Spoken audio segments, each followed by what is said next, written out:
It's Friday afternoon, and registration is underway for a Limmud Jewish study weekend at a spa hotel in the Lithuanian resort of Druskininkai.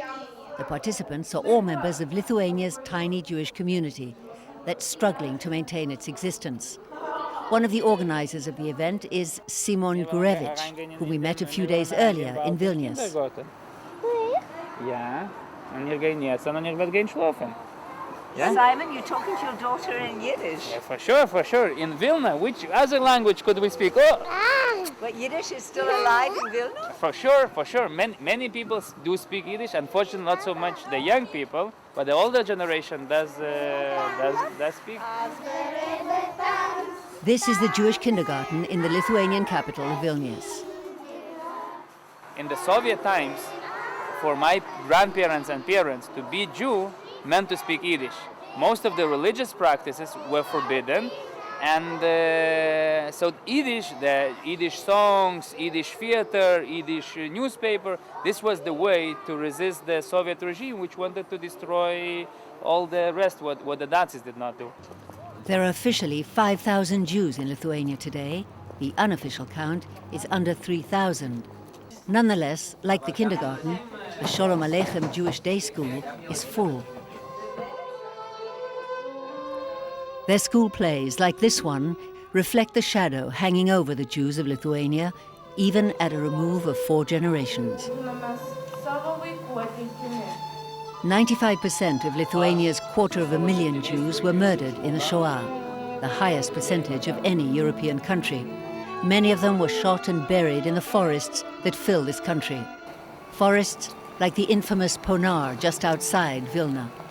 Here, 100,000 Jews and 600 years of Jewish scholarship drowned in a sea of blood. One of the last survivors of the Vilna ghetto and heroine of the partisans, 91-year-old Fania Bransovsky, returns to Ponar again and again to tell her story in the place where her parents and only sister lie buried in mass graves. Das damals wir, die wo sind gewesen in Ponar, als wir vielleicht bringen mit dem Bahn, vielleicht man bringen die Menschen von herum. Do you think that the Jewish community of Vilna has a future?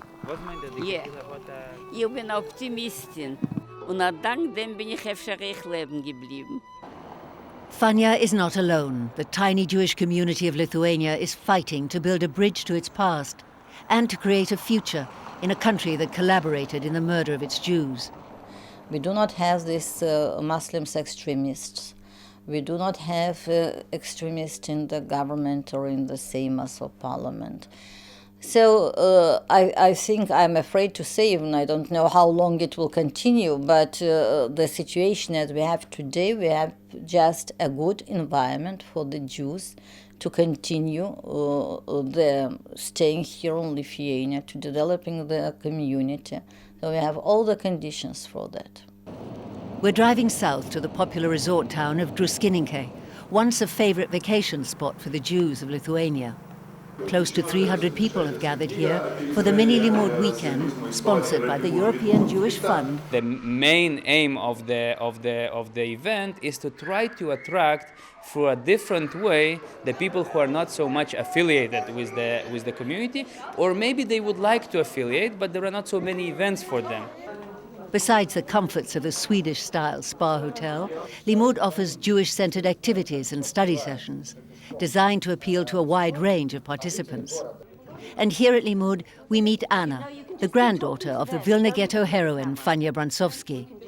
Like her mother before her, and like many others in the community, Anna is married to a non-Jew.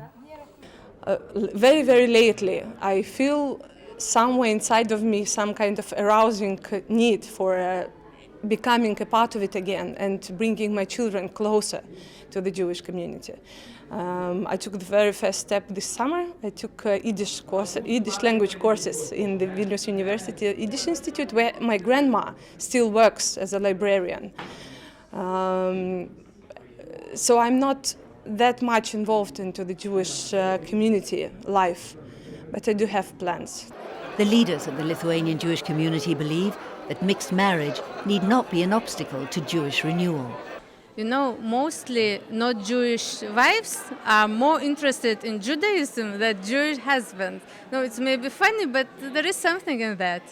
Part of the legacy of 50 years of Soviet occupation are those young people whose parents kept their Jewish roots hidden from them.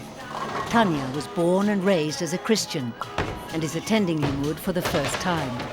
She speaks to us in Hebrew after spending a year in Tel Aviv studying to become a Jew. אני חושבת ששבת פה יכול להיות שהוא לא כל כך, לא יודעת, דתי כמו זה יכול להיות במשפחה דתית, למשל בישראל, אבל אני אהבתי את זה מאוד. אני חושבת שזה יותר טוב להיות בשבת פה עם יהודים אחרים ולא להיות לבד בבית בשבת.